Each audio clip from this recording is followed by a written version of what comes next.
Sarah Martinez wiped the grease from her hands as she finished checking the last Humvee's engine. The desert heat in Afghanistan was brutal, even in the early morning hours. She had been working since 4 a.m., making sure every vehicle in the motor pool was ready for the day's missions. At 24, she was one of the youngest mechanics in the unit, but her skills were unmatched. The other soldiers often forgot she was there. To them, she was just the quiet mechanic who kept their trucks running. They would joke around her, talk about their missions, and share their fears as if she was invisible. Sarah didn't mind. She preferred working with engines over dealing with people anyway. Engines made sense. They followed rules, fixed the problem, and they worked perfectly. Her small frame and soft voice made others underestimate her, but Sarah had grown up fixing cars with her grandfather in Texas. By age 16, she could rebuild an engine faster than most trained mechanics.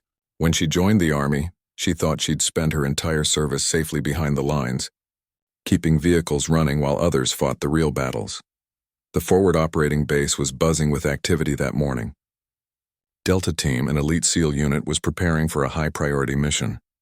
Sarah watched them check their gear with practiced efficiency. These weren't regular soldiers. They moved differently, spoke differently. Everything about them screamed danger and precision. Lieutenant Commander Jake Morrison approached her workstation. He was the team leader, a man whose presence commanded respect without him saying a word. His eyes were always scanning, always alert like a predator ready to strike. "Martinez, I need you to check our extraction vehicle one more time," he said, his voice calm but urgent. "We can't afford any mechanical failures on this one." Sarah nodded and grabbed her tools. The vehicle was a modified Humvee, reinforced with additional armor and equipped with advanced communication systems. As she worked, she couldn't help but overhear fragments of their mission briefing. They were going into hostile territory to rescue a captured intelligence officer. The mission was supposed to be quick. Get in, grab the target, get out. "The compound is heavily fortified," Morrison was explaining to his team. "Satellite imagery shows at least 30 enemy combatants, possibly more. We'll have air support on standby, but the weather might ground them." Sarah felt a chill despite the desert heat. These men were walking into what sounded like a suicide mission. She had seen enough wounded soldiers come back to know that not everyone who left the base came back whole. Some didn't come back at all. As she worked on the vehicle, Sarah noticed something troubling. The communication array had been damaged during the last mission and hastily repaired. The connections were loose and the backup power system was showing signs of failure. In a combat situation, this could mean the difference between life and death. She quickly began making proper repairs, her hands moving with practiced efficiency. The SEALs were scheduled to leave in 2 hours, and she was determined to give them every possible advantage. While she worked, she listened to more of their planning. The mission target was a compound about 40 miles into enemy territory. Intelligence suggested the captured officer was being held in the basement of the main building. The area was controlled by a particularly brutal faction that had been responsible for numerous attacks on coalition forces. "Remember, we're dealing with fighters who know the terrain better than we do," Morrison continued. "They've had weeks to prepare defenses. Expect heavy resistance." Sarah finished the communication repairs and moved on to checking the vehicle's defensive systems. The armor plating was solid, but she noticed the remote weapon system had a faulty targeting mechanism. Another critical problem that could get these men killed. Working faster now, she disassembled the targeting computer and found the issue: a damaged circuit board that was causing calibration errors. She had a replacement in her spare parts inventory, but installing it properly would take time. The SEALs were getting closer to their departure time. "Martinez, how much longer?" Morrison asked, checking his watch. 20 minutes, sir. I found some issues that need fixing." Morrison studied her face. Sarah had a reputation for being thorough, sometimes too thorough, but she had never let a vehicle leave the base in unsafe condition. "What kind of issues?" "Communication array was compromised, and your weapon system targeting is off by 3 degrees. In a firefight, that could mean missing your targets entirely." Morrison's expression grew serious. He understood the implications immediately. In their line of work, equipment failure meant death. "Fix it," he said simply. Sarah worked with intense focus, her hands steady despite the pressure. Around her, the SEALs continued their preparations. She learned their names: Rodriguez, the demolitions expert with the infectious laugh; Thompson, the sniper who spoke in measured tones; Williams, the medic who constantly worried about everyone else, and Jackson, the youngest member who tried to hide his nervousness behind jokes. These weren't just soldiers to her anymore. They were people with families, dreams, and fears. People who depended on her work to bring them home alive. As she made the final adjustments to the targeting system, Sarah overheard Morrison talking to his radio operator about contingency plans. If their primary extraction point was compromised, they had 2 backup locations. If all extraction points failed, they would have to make their way back on foot through 60 miles of hostile territory. The thought made Sarah's stomach clench.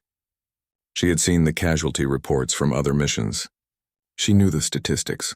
Teams that got stranded behind enemy lines rarely made it back intact. "Systems ready, sir," she announced, closing the vehicle's access panel. Morrison nodded and gathered his team. As they prepared to leave, Sarah felt an overwhelming urge to say something, to wish them luck or tell them to be careful. But she remained silent, watching as they loaded into their vehicles and drove toward the base's main gate. The last thing she saw was Morrison's face in the passenger side mirror, his expression calm and determined. She didn't know it would be the last time she would see any of them looking confident and unafraid. As the dust from their departure settled, Sarah returned to her regular duties. But something felt different. The base seemed quieter, more tense. Everyone knew when the SEALs went out because everyone waited for them to come back. She tried to focus on her work, but her mind kept drifting to the men she had just sent into danger. She found herself checking the communication frequencies, hoping to hear updates about their mission. All she heard was radio silence. 6 hours passed without any word from Delta Team. Sarah tried to stay busy, but worry gnawed at her stomach like hunger.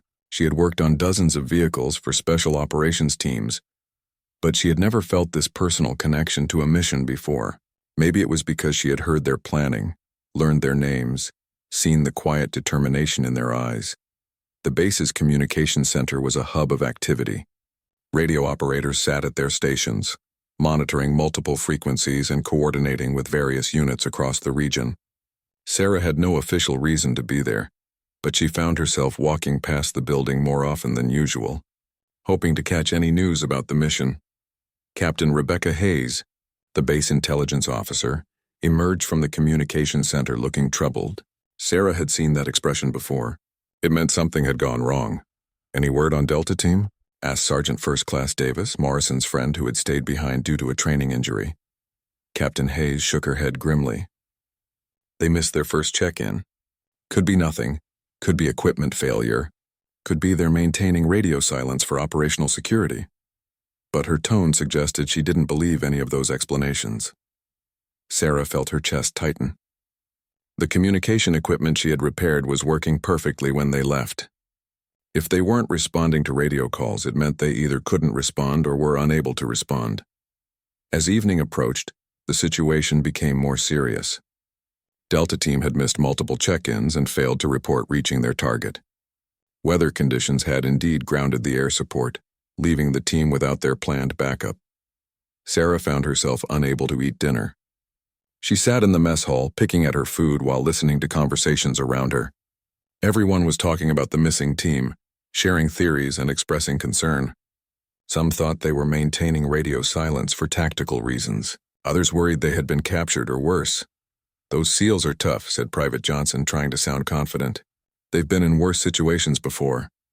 "Not without air support, they haven't," replied Corporal Stevens. "And not in that part of the country. That area's been heating up lately." Sarah excused herself and walked to her barracks. She tried to sleep but found herself staring at the ceiling, thinking about Morrison and his team. She kept replaying their conversation, wondering if there was something she had missed, some piece of equipment she should have checked more carefully. Around midnight, she heard vehicles approaching the base. Hope surged through her as she thought Delta Team might be returning early. But when she looked out her window, she saw medical vehicles and ambulances heading toward the helicopter landing pad. Someone was coming back wounded.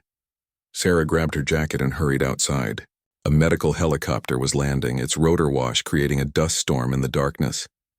Medics rushed to meet it as it touched down. In the chaos, she caught glimpses of stretchers being unloaded, but these weren't SEALs. The wounded soldiers wore different uniforms, belonged to a different unit that had been conducting patrol operations in another sector.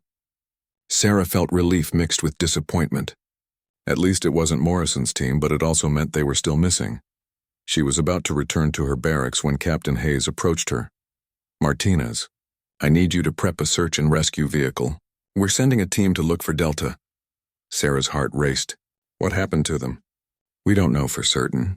Their last known position was about 15 miles from their target.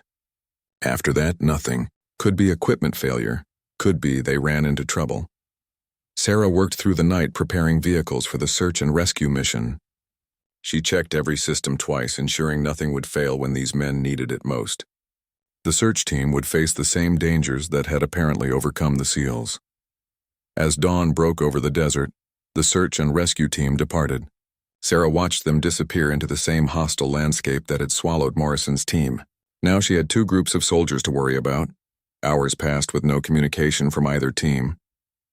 The base commander, Colonel Martinez, called an emergency meeting. Sarah wasn't invited, but she could see the tension in everyone's faces as officers hurried between buildings. Then, just after noon, the radio crackled to life. "Base, this is Rescue 1. We found their vehicle." Sarah felt her heart stop.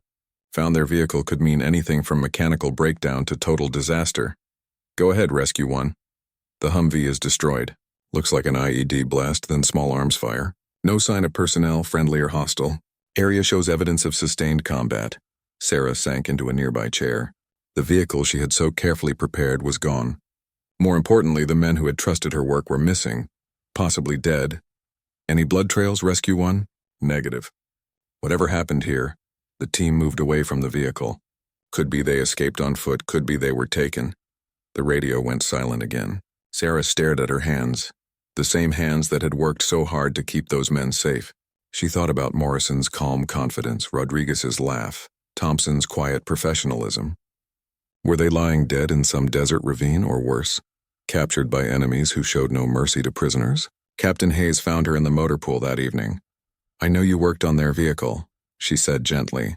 "This isn't your fault. IEDs can destroy any vehicle no matter how well maintained." But Sarah barely heard her. She was thinking about the mission parameters she had overheard. If the team had been forced to abandon their vehicle, they would try to reach one of their extraction points. But those locations were dozens of miles away through enemy territory.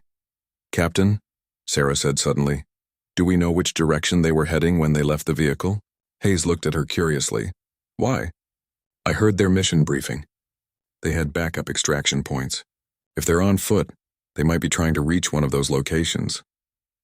Hayes studied Sarah's face. "You think you know where they might be going?" "Maybe. I remember hearing coordinates mentioned. If they're following their emergency protocols." For the first time in 24 hours, Captain Hayes smiled slightly. "Come with me, Martinez. Let's look at those maps." They spent the next hour reviewing topographical maps and mission plans. Sarah's mechanical mind, trained to understand systems and logical sequences, helped her trace possible routes the team might take to reach safety. "Here," she said, pointing to a location on the map. "If they're moving at night to avoid detection and taking the most defensible route, they'd probably head for this ridgeline." Hayes nodded slowly. "That makes sense. It's rough terrain, but it offers good cover and multiple escape routes." As they studied the maps, Sarah felt a spark of hope. Maybe the team was still alive. Maybe they were fighting their way home through the mountains. Maybe her work had kept their vehicle running long enough for them to escape the initial ambush. But even if they were alive, they were trapped in enemy territory with limited supplies and no communication. Time was running out. 36 hours after Delta Team's disappearance, the situation became critical. Sarah hadn't slept more than 2 hours, spending her time preparing vehicles for increasingly desperate search missions. Each team that went out came back with the same report. No contact, no trace, no hope. The weather was getting worse. Sandstorms were rolling in from the west, making air searches impossible and ground movement dangerous. If Morrison's team was still alive out there, they were running out of time. Sarah was working on her 4th search vehicle of the day when Sergeant Davis approached her workstation. His face was grim, and she could see the exhaustion in his eyes. He had been Morrison's closest friend on the base. "They're calling off the search at sunset," he said quietly. Sarah's wrench slipped, scraping her knuckles against the engine block. "What do you mean calling it off?" Command says we can't risk any more personnel. The weather's too bad. And intelligence reports suggest enemy forces are moving into the search area in large numbers. They're setting up ambushes for our rescue teams. So we just abandon them? Davis's jaw tightened. Orders are orders, Martinez. After tonight, Delta Team is officially listed as missing in action. Presumed dead. Sarah felt anger surge through her like electricity. These weren't just names on a casualty report. She had looked into their eyes, heard their voices, worked to keep them safe. The idea of abandoning them felt like a betrayal of everything she believed in. That evening, she sat in the mess hall listening to the final search team report their unsuccessful mission. The storm was intensifying, with winds reaching dangerous speeds and visibility dropping to almost zero. Flying was impossible and ground vehicles could barely navigate the terrain. "That's it then," said Captain Hayes, her voice heavy with defeat. "We've done everything we can," but Sarah couldn't accept it. As the meeting broke up and soldiers headed to their barracks, she found herself walking to the communication center. Maybe there was something everyone was missing, some detail that could make the difference. The duty radio operator, Specialist Chen, looked up as she entered. "Any chance they might still be trying to communicate?" Sarah asked. Chen shook his head.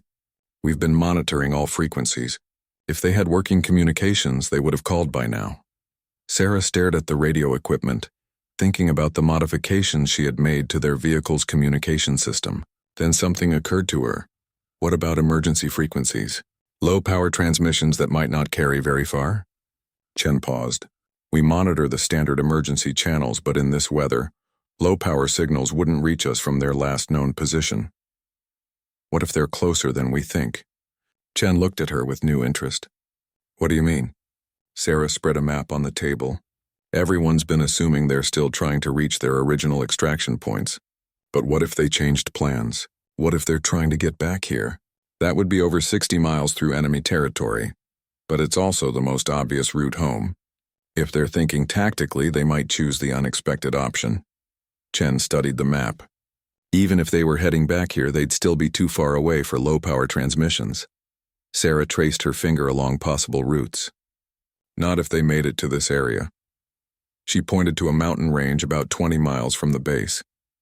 "These peaks would block most signals from reaching us, but if someone was positioned on the right ridge..." Understanding dawned on Chen's face. "You think they might be trying to signal from the mountains?" "It's worth checking. Can you scan the emergency frequencies from a higher elevation?" Chen hesitated. "I'd need permission to set up a remote listening post. And in this weather, I'll go," Sarah said impulsively. "You, Martinez, you're not combat trained, and even if you were, Command would never authorize it." Sarah felt frustration building inside her. Everyone was ready to write off Morrison's team, but she couldn't let go. She had spent her whole military career being invisible, being overlooked, being told she couldn't do things because she was just a mechanic. What if I didn't need authorization? Chen stared at her. "You're talking about going out there alone against direct orders in the middle of a sandstorm." That's insane. Maybe it was insane. But Sarah couldn't shake the feeling that those men were still alive, still fighting, still hoping for rescue. If there was even a small chance she could help them, she had to try. She left the communication center and walked to the motor pool. The storm was intensifying, with sand whipping through the air like tiny bullets. Most of the base personnel had taken shelter indoors. Sarah selected a lightweight all-terrain vehicle, something fast and maneuverable that could handle the rough mountain terrain. She loaded it with communication equipment, emergency supplies, and a high-powered radio that could reach the base from extended range. As she worked, she thought about what she was considering. Leaving the base without authorization was a court-martial offense. Going into hostile territory alone was probably suicide. But the alternative was accepting that 5 good men were going to die because everyone else had given up on them. She finished loading the vehicle and checked her watch. It was just after midnight. The storm would provide cover for her departure, but it would also make navigation extremely difficult. She would have to rely on GPS and her own sense of direction to reach the mountain observation point she had identified. Sarah wrote a quick note explaining her actions and left it on her bunk. If she didn't come back, at least people would know why she had gone. Then she returned to the motor pool and started the vehicle's engine. The guard at the vehicle gate was surprised to see anyone moving during the storm. "Where are you heading, Martinez?" Emergency repair call, she lied smoothly. Generator failure at the southern perimeter. The guard waved her through without questioning it further. Sarah drove slowly through the base, her headlights barely penetrating the swirling sand. Once she reached the perimeter, she turned off the main road and headed into the desert. The storm was worse than she had expected. Even with GPS guidance, she had to stop several times to check her position and clear sand from the vehicle's air intake. The wind rocked the small truck and visibility was almost zero, but Sarah pressed on, driven by a determination she had never felt before. For the first time in her military career, she wasn't just fixing someone else's problems or supporting someone else's mission. She was taking direct action to save lives. As she climbed into the foothills, the terrain became more challenging.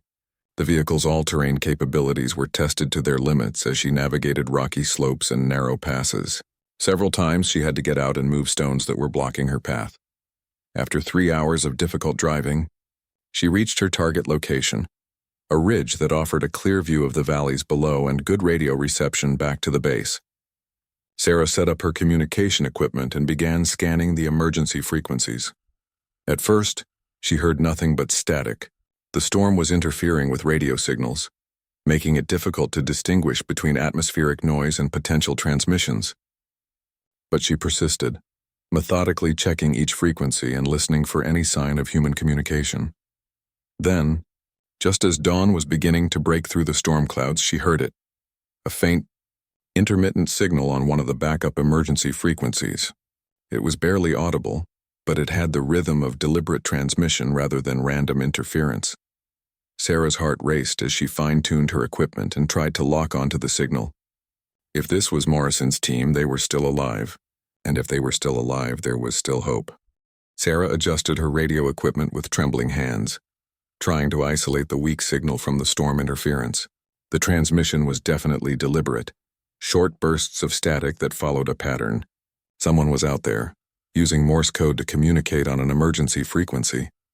She grabbed a notebook and began transcribing the dots and dashes. Her grandfather had taught her Morse code when she was 12, saying it was important to understand all forms of communication. She had never imagined it would save lives. The message was fragmented due to the poor signal strength, but she managed to decode enough to make her heart race. Delta, trapped. Heavy contact. Need extract. They were alive. Morrison and his team were alive, but they were in serious trouble. Sarah immediately tried to respond, using her more powerful radio to transmit back on the same frequency. Delta Team, this is base support. I read your transmission. What is your status? Long minutes passed with no response. Then the weak signal returned. Who is this? Not authorized. Frequency. Sarah realized they were being cautious, unsure who might be monitoring their communications. She needed to identify herself in a way that would convince them she was legitimate. Delta Team, this is Mechanic Martinez. I repaired your communication array and weapon targeting system before you departed. Your team leader is Morrison. Demolitions expert Rodriguez, Sniper Thompson, Medic Williams, radio operator Jackson. I'm here to help. The response came faster this time. Martinez, confirmed. Position, compromised. 50, plus. Hostile, surrounding, position, ammunition, low. Sarah felt her blood turn cold. The team was outnumbered 10-1 and running out of ammunition. Even if rescue teams could be organized, they wouldn't reach the SEALs in time. She transmitted back, "Can you move to extraction point?" Negative, I'm wounded. Personnel, cannot move fast enough. Sarah stared at her radio, her mind racing. The team was trapped, outnumbered, and had wounded members who couldn't travel quickly. Traditional rescue was impossible in the current weather conditions, and by the time the storm cleared, it would be too late. She made a decision that terrified and exhilarated her at the same time. Delta Team, I'm coming to your position. Send coordinates. The radio was silent for so long that Sarah thought she had lost the signal. Then Morrison's voice came through, weak but unmistakable. Negative, Martinez. You're not combat trained. This is a suicide mission even for us. With respect, sir, you don't have any other options. I can reach you faster than any official rescue team, and I know these mountains. Another long pause. Martinez, there are 50 armed hostiles between you and us. This isn't fixing an engine. People are trying to kill us. Sarah looked out at the storm-lashed landscape, then back at her radio. Sir, I've spent my whole career making sure your equipment works so you can do your job. Now your equipment is broken and you need someone to fix that too. Send me the coordinates. She could almost hear Morrison weighing his options. His team was dying and she was offering the only chance they had, no matter how slim. Finally, the coordinates came through. Grid. 4 MB. 23 Ike 7. 3x94. Hurry. Sarah quickly plotted the location on her map. They were about 12 miles away, in a valley surrounded by rocky peaks. The terrain would be challenging, but her vehicle could make it if she was careful. She packed her essential gear, medical supplies, ammunition, water, and emergency rations. Then she stripped down her radio equipment to its most portable components. If she was going into a combat zone, she needed to travel light and fast. Before leaving her observation post, Sarah called back to the base on her long-range radio. Base communications, this is Martinez. I have located Delta Team. They are alive but under heavy attack. Grid coordinates 41 SMB 23847-33694. Request immediate air support when weather permits. The response was immediate and angry. Martinez, what is your position? You are ordered to return to base immediately. Negative, base. Delta Team has wounded and cannot wait for official rescue. I'm proceeding to their location. Martinez, you are not authorized for combat operations. Return to base immediately, or you will face court-martial. Sarah turned off her radio. Court-martial proceedings would have to wait until she was alive to face them. The drive to Delta Team's position was the most dangerous thing Sarah had ever attempted. The storm was still raging, limiting visibility to just a few yards. She had to navigate by GPS while avoiding rocky outcroppings and deep ravines that could disable her vehicle. Worse, she knew she was driving into enemy territory. Intelligence reports had indicated large numbers of hostile forces in this area. Any one of them could spot her vehicle and call in an attack. As she got closer to the coordinates, Sarah began to hear the distant sound of gunfire echoing through the mountains. The battle was still ongoing, which meant the SEALs were still alive and fighting. But it also meant she was driving directly into an active combat zone.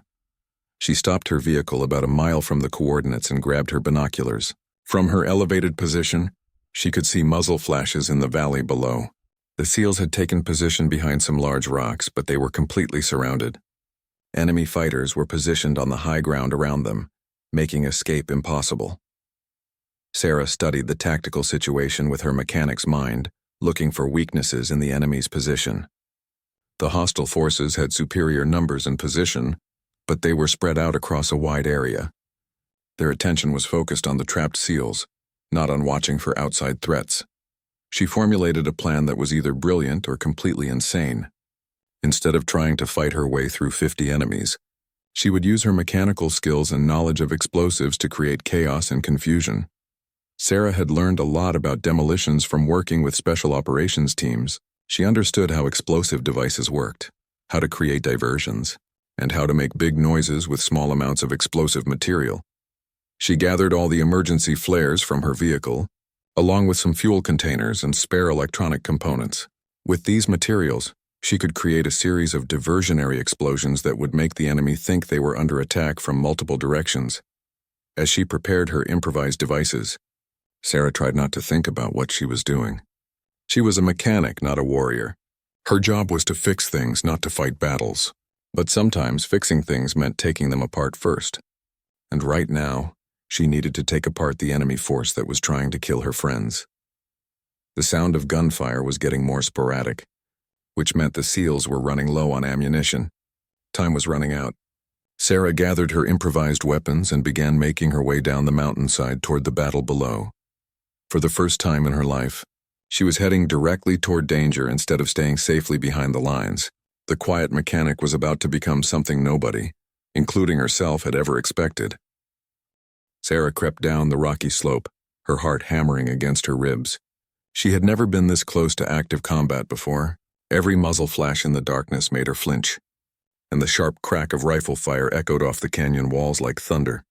The enemy fighters were positioned in a rough circle around the SEALs' defensive position. From her elevated angle, Sarah could see their locations marked by the occasional muzzle flash or the glow of cigarettes. They were confident, taking their time, probably waiting for dawn to launch a final assault on the trapped Americans. Sarah's plan was simple but dangerous. She would place her improvised explosive devices at strategic points around the enemy perimeter, then detonate them in sequence to create the illusion of a coordinated attack from multiple directions. In the confusion, she hoped to create an opening for the SEALs to escape or at least to resupply them with ammunition. She positioned her first device about 200 yards from the nearest enemy position. It was a crude but effective bomb made from fuel containers, electronic components, and emergency flares. When it exploded, it would create a bright flash and loud noise that should convince the hostiles they were under attack from that direction. Moving carefully from rock to rock, Sarah worked her way around the enemy perimeter. Her small size and dark clothing helped her remain invisible in the stormy night. She could hear enemy fighters talking to each other in the darkness, their voices carrying on the wind. The second device went into position on the opposite side of the valley. This one included materials that would create a sustained burning effect, making it look like a larger explosive had hit an ammunition dump or fuel storage area. As she placed the third device, Sarah heard something that made her blood freeze. One of the enemy fighters was talking on a radio, and although she couldn't understand the language, the tone suggested he was calling for reinforcements. The battle was about to get much worse. She quickly finished positioning her remaining devices and made her way to an observation point where she could see the entire valley. The SEALs were still holding their position, but their rate of fire had decreased significantly. They were definitely running low on ammunition. Sarah pulled out her portable radio and contacted Morrison on the emergency frequency. "Delta Team, this is Martinez. I'm in position. In 60 seconds, I'm going to create multiple diversions around the enemy perimeter. When the explosions start, be ready to move or consolidate your position." Morrison's voice came back strained but professional. "Martinez, what the hell are you doing out here? This is not your fight." "Right now, sir, this is everybody's fight." "Are you ready?" A pause. "Rodriguez is hit bad leg wound. Williams has shrapnel in his shoulder. We can fight, but we can't move fast." Sarah felt her determination harden. These men were wounded and trapped because they had risked their lives to save someone else. Now it was her turn to take risks for them. Understood. 60 seconds, Sarah triggered her first device. The explosion lit up the night like daylight, and the sound echoed through the valley like artillery fire. Immediately, enemy fighters began shouting and moving toward the blast location. She waited 10 seconds, then triggered the second device on the opposite side of the valley. This explosion was even larger, with burning fuel creating a spectacular display that convinced the enemy they were under attack by a significant force. Chaos erupted in the enemy ranks. Fighters were running in all directions, some toward the explosions, others taking defensive positions. Their coordinated siege of the SEAL position collapsed as they tried to respond to threats from multiple directions. Sarah triggered her third and fourth devices in quick succession, creating the impression of a sustained assault. The enemy fighters were now completely disorganized, firing randomly into the darkness and shouting contradictory orders to each other.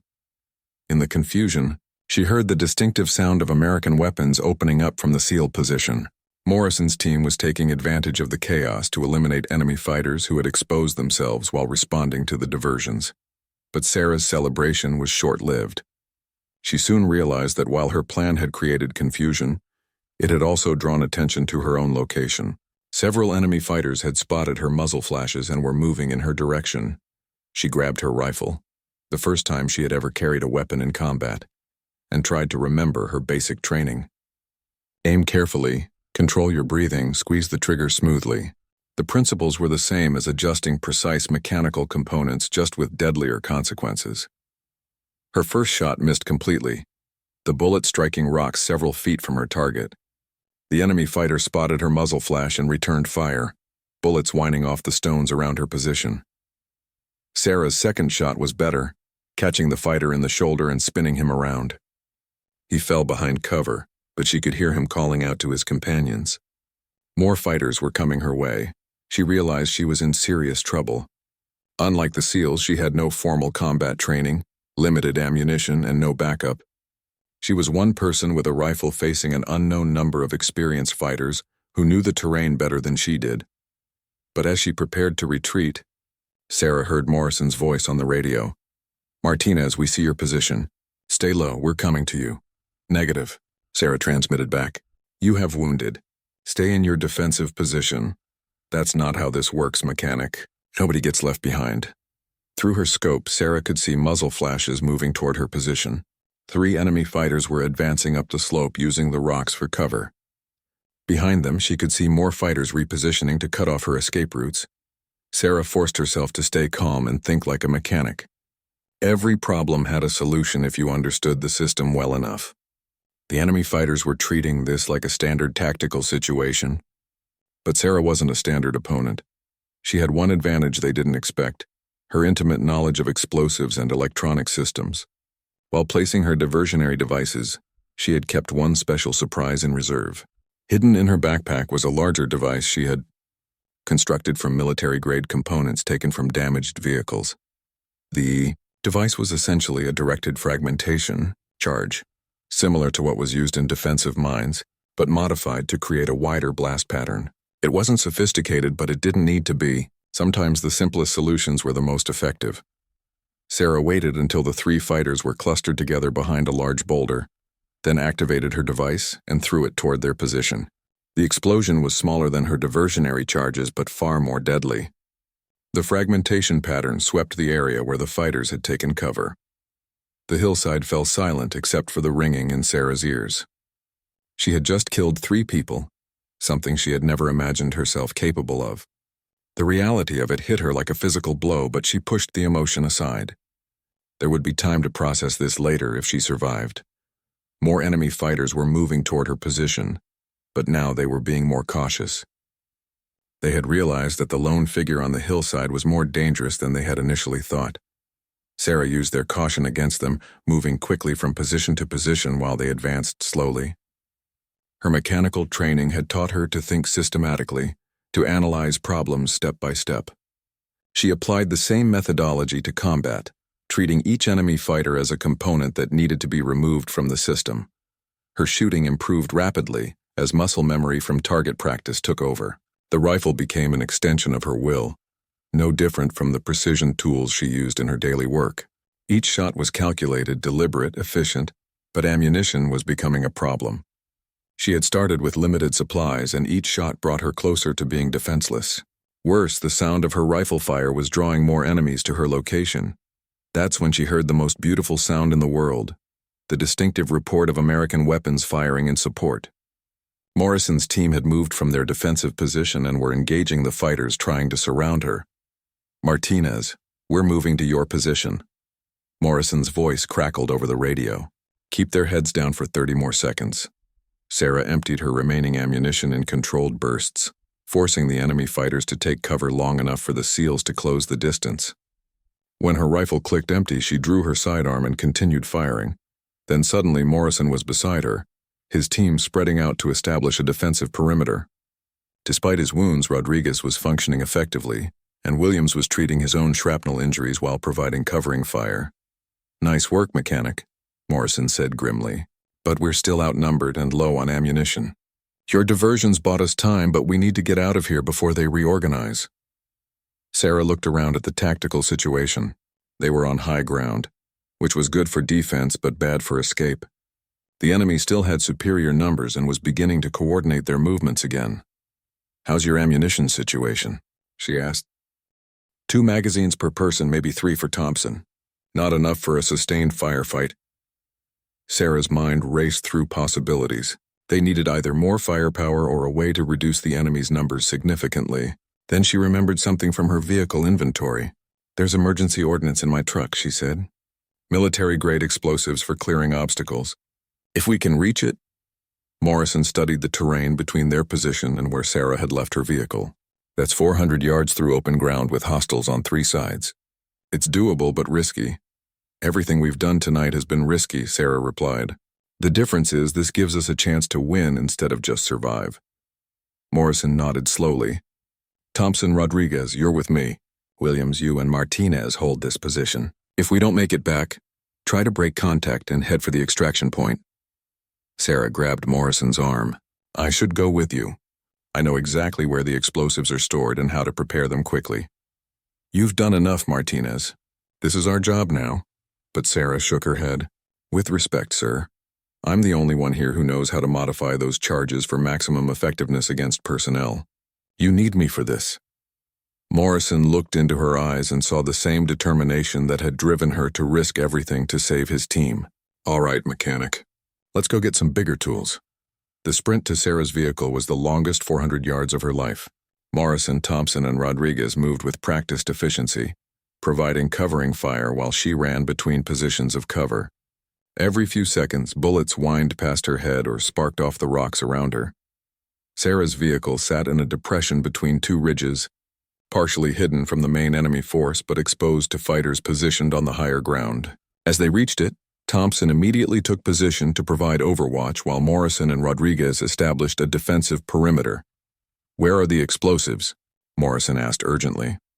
Sarah opened the vehicle's rear storage compartment and pulled out a military-grade demolition kit. The case contained enough explosive material to level a small building, along with various detonators, timers, and shaping charges. "These are designed for obstacle clearance," she explained while quickly sorting through the components. "But I can modify them for anti-personnel use."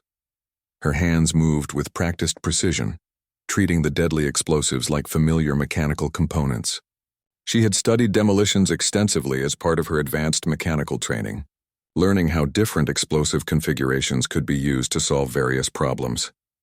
"I can create shaped charges that will funnel the blast in specific directions," she continued, working while bullets struck the vehicle's armor plating. "If we position them correctly around the enemy positions, we can eliminate large numbers of fighters simultaneously." Morrison watched her work with growing respect. "How long do you need?" 5 minutes to prepare the charges, then we need to get them into position." "We don't have 5 minutes," Rodriguez said grimly. "They're regrouping for a major assault." Indeed, through the scope of his rifle, Thompson could see enemy fighters moving into organized formations. "I count at least 30 hostiles converging on our position. They'll be in assault range in 3 minutes. Sarah looked up from her work. "Then we do this the hard way. I'll prepare improvised charges that we can place quickly. They won't be as effective, but they'll still create significant casualties." She grabbed handfuls of plastic explosive and began creating crude but effective devices. Each charge was equipped with a remote detonator that she could trigger from a safe distance. The explosions wouldn't be precisely controlled, but they would be devastating to anyone caught in the blast radius. "Thompson, Rodriguez, take these charges and place them at the coordinates I'm marking on this map," Sarah instructed, handing them the improvised devices. "Wait for my signal, then trigger them simultaneously." Morrison looked at the positions she had marked. "Those are right in the middle of the enemy advance routes. How are we supposed to get close enough to place them?" Sarah picked up her rifle and checked her remaining ammunition. "We're not going to sneak up on them. We're going to make them come to us." Her plan was audacious in its simplicity. Instead of trying to outmaneuver a superior force, they would draw the enemy into a killing zone of their own creation. Sarah would use herself as bait, taking a position that would force the enemy fighters to advance through predetermined routes where the explosive charges waited. "This is insane," Rodriguez muttered, but he was already moving to position the first charge. Sarah climbed to an exposed position on a rocky outcrop, deliberately making herself visible to the enemy forces below. Immediately, she drew concentrated fire from multiple positions. Bullets shattered the rocks around her, but the elevated position gave her excellent fields of fire. She began engaging targets with careful, deliberate shots. Each time she fired, more enemy fighters moved to flank her position, following exactly the routes she had predicted. They were walking into her trap. Thompson and Rodriguez worked quickly to place the charges, using the enemy's focus on Sarah to get into position undetected. Within minutes, they had created a deadly maze of hidden explosives along the most likely approaches to Sarah's position. "Charges in position," Thompson reported over the radio. Sarah continued to draw enemy fire, making herself an irresistible target. From her position, she could see at least 20 fighters moving through the kill zone, with more following behind them. "All stations, prepare for detonation," she transmitted. 3, 2, 1. "Execute." The explosions came in rapid sequence, creating a chain reaction of devastating blasts across the valley floor. The charges had been perfectly positioned to create overlapping kill zones, and the effects were immediate and catastrophic. Enemy fighters caught in the blast simply disappeared, vaporized by the explosive force. Others were thrown through the air like dolls, their weapons scattered across the rocky terrain. The coordinated assault collapsed into chaos as surviving fighters scattered in panic. Sarah continued to engage targets from her elevated position, her shooting now calm and methodical. The terrified mechanic who had started this mission was gone, replaced by someone who understood that sometimes fixing things required controlled destruction. Morrison's voice came over the radio, filled with amazement. Martinez, I count at least 15 confirmed kills from the explosions alone. The entire assault force is broken. But Sarah wasn't finished. She could see scattered groups of enemy fighters trying to regroup and coordinate a new attack. The explosions had disrupted their organization, but they still had superior numbers. Thompson, can you provide precision fire on the survivors trying to rally behind that large boulder? Copy that. Target acquired. Thompson's sniper rifle spoke once, and the enemy leader coordinating the regrouping effort dropped instantly. The remaining fighters lost what little organization they had left and began retreating toward their own defensive positions. Sarah methodically engaged fleeing targets, each shot calculated for maximum effectiveness. Her mechanical training had taught her that efficiency was more important than speed, and she applied that principle to combat with deadly results. Within 20 minutes, the valley that had been filled with 50 enemy fighters was nearly silent. A few survivors were still moving in the distance, but they were retreating rather than attacking. The siege of Delta Team was over. Morrison's team cautiously advanced to Sarah's position, their faces showing a mixture of relief and disbelief. Mechanic, Morrison said quietly, I've been in special operations for 12 years, and I've never seen anything like what you just did. Sarah looked around at the devastation she had created. Bodies were scattered across the valley floor, victims of her improvised explosive devices and precise rifle fire. The quiet young woman who had spent her career fixing engines had just eliminated nearly 50 enemy fighters in a single engagement. I just did what needed to be done, she said. Simply. Rodriguez laughed shakily. Lady, you didn't just do what needed to be done. You did what nobody thought was possible. Williams, who had been treating his wounds during the firefight, looked up from his medical kit. The question now is, how do we get home? Sarah pulled out her long-range radio and contacted the base. Base communications, this is Martinez. Delta Team is secure. Request immediate extraction at my current position. The response was immediate. Martinez, confirm you have located Delta Team. Confirmed. All team members alive, 2 with non-critical wounds. Area is clear of hostile forces. A long pause then. Outstanding work, Martinez. Extraction team is en route. ETA 40 minutes. Sarah sat down on a rock and finally allowed herself to feel the exhaustion that had been building for the past 2 days. Around her, the SEALs were securing the area and treating their wounds, but they kept glancing at her with expressions of amazement.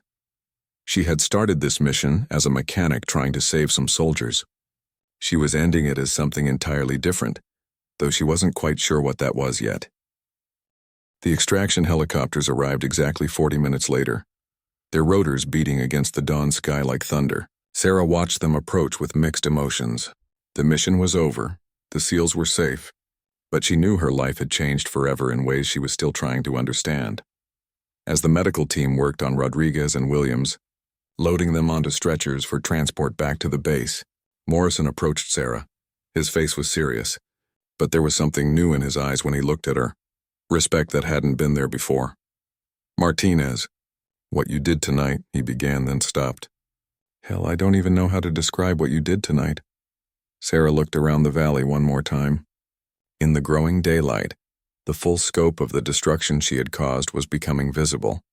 The battlefield was littered with enemy weapons and equipment, evidence of the one-sided fight that had taken place in the darkness. I just fixed a problem, sir. That's what mechanics do. Morrison shook his head. No, what mechanics do is repair engines and maintain equipment. What you did was eliminate 50 trained fighters while saving the lives of 5 Navy SEALs. There's a significant difference. During the helicopter ride back to base, Sarah sat quietly while the SEALs recounted the events of the past 2 days. Their version of the story made her sound like some kind of superhero, single-handedly taking on an entire enemy force. She didn't feel like a superhero. She felt like someone who had done what was necessary and was now trying to process the consequences. The base was buzzing with activity when they landed. Word had already spread about the successful rescue, and there seemed to be more personnel gathered than usual. Sarah noticed several officers she didn't recognize, including some with insignia indicating they were from higher headquarters. Colonel Martinez was waiting at the landing pad, along with Captain Hayes and several other senior officers. Their expressions ranged from relief to amazement to what looked like concern. "Specialist Martinez," the colonel said formally, "report to my office immediately after you've been cleared by medical." The medical examination was routine. Some minor cuts and bruises, exhaustion, and slightly elevated stress indicators.